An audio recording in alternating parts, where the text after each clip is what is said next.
Hi and welcome to a midweek episode of Ref Lounge. It's been a great week of midweek football so far this week, with another couple of games later on this evening.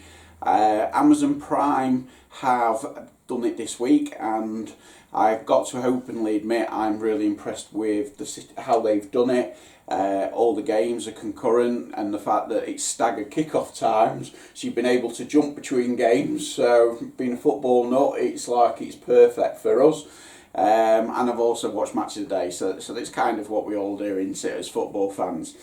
But going on to the referees for this week, because there's been some interesting decisions in the midweek games. Yeah. So what I want to do is just I'm going to hit on one of the positives first, and then we'll talk about a couple of missed incidents. And the positive has got to be Paul Tierney at Old Trafford, Manchester United and Tottenham. What's changed in his game? Well, I think what's changed is, first of all, he's increased his mobility. So I think I'm seeing a better sprinting speed. And he's running wider.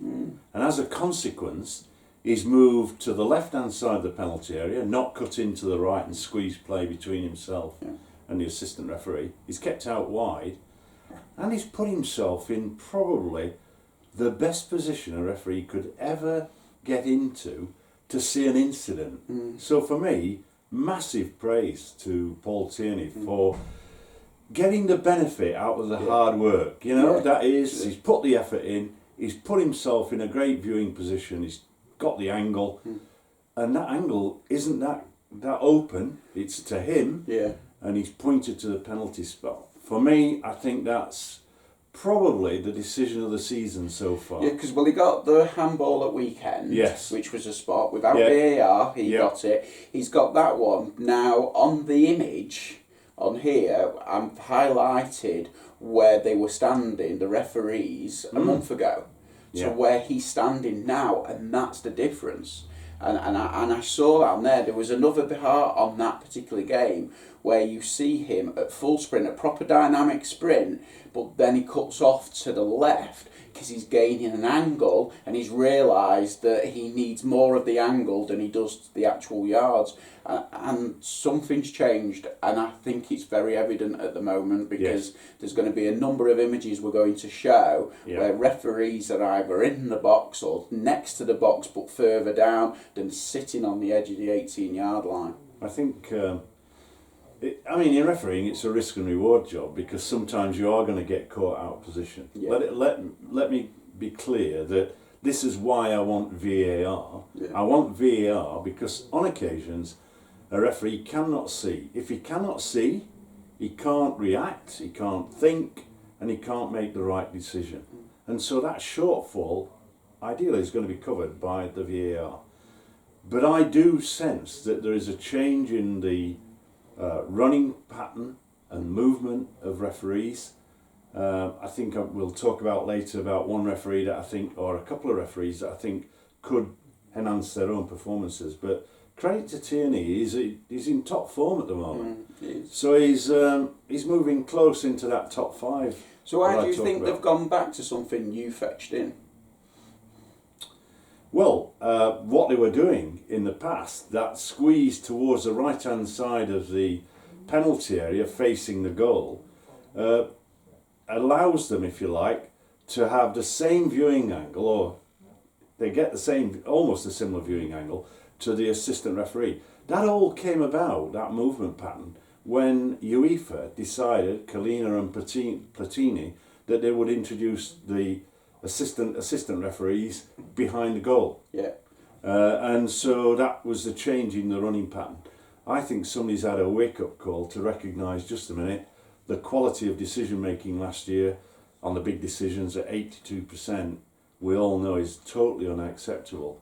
And therefore, how can we improve, and that improvement will come by this extra effort that gets them into right viewing angles. And I think for any referees who are budding referees and they're going through the system and stuff, is to look at that 5-10 yards extra, get further in to give that decision. But some of them are on their own, so they don't have assistants who are going to monitor the other side if there's a long ball. But am I right in saying you manage what you're managing, i.e. a potential penalty, rather than worrying about a push in the back that could happen 50 yards up the pitch but might not happen? Yeah, I think that what you've got to do is look at the big calls, but have some degree of confidence in your assistant referee that he will pull you out the mire if you're in the mire.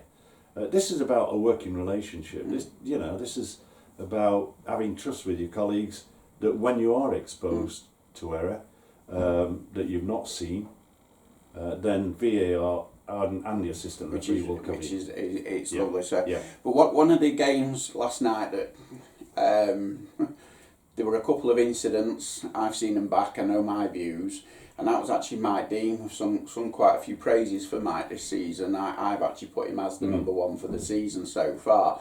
But I felt VAR let him down last night on a couple of incidents, because you had Trent Alexander-Arnold and a stamp. Yeah. That's not brought back to. No. He's then the first caution. There was then Robertson when he falls over, I think it's Davis, and there's an elbow in the back of the head, and he looks at him before the elbow goes in. Yeah. VAR's got to look at that. Is it because the elbow is subjective that they can't say anything? You don't know what he's thinking, even though there's a clear look at it. And the stamp is, are they looking at it as you can't say whether that's deliberate or not?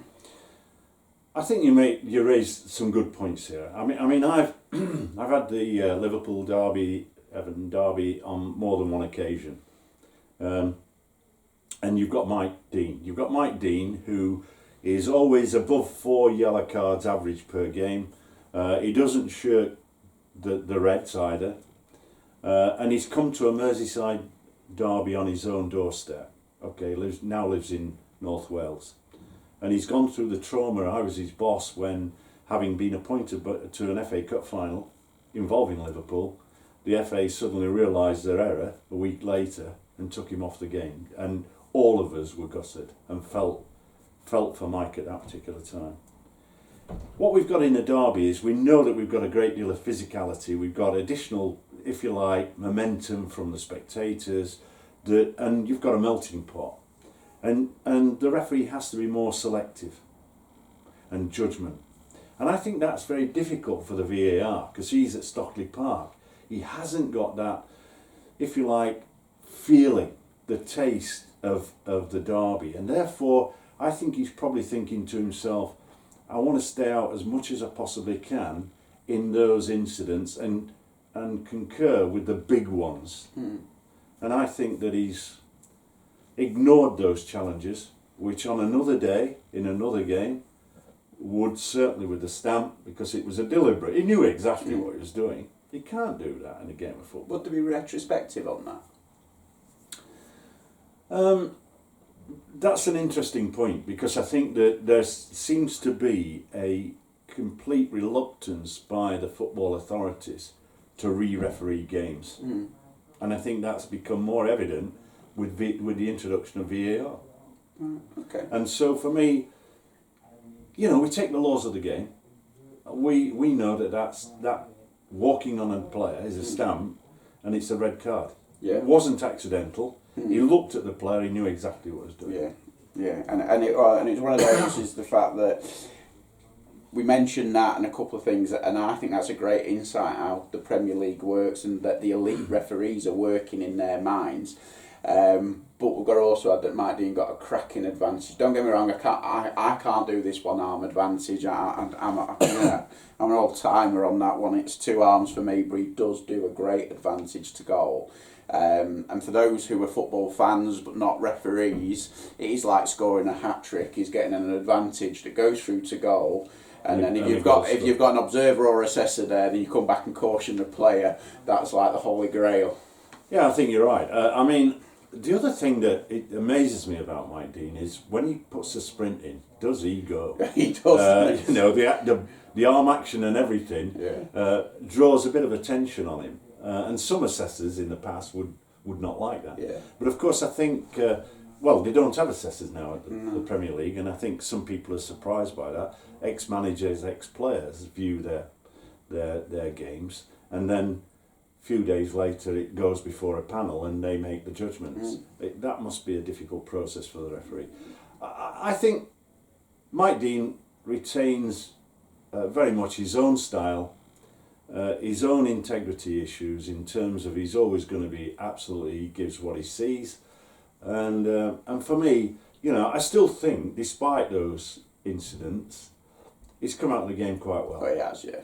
It was a good game. I think we've got this working problem, I think, with VAR in terms of do I come in or don't I come in.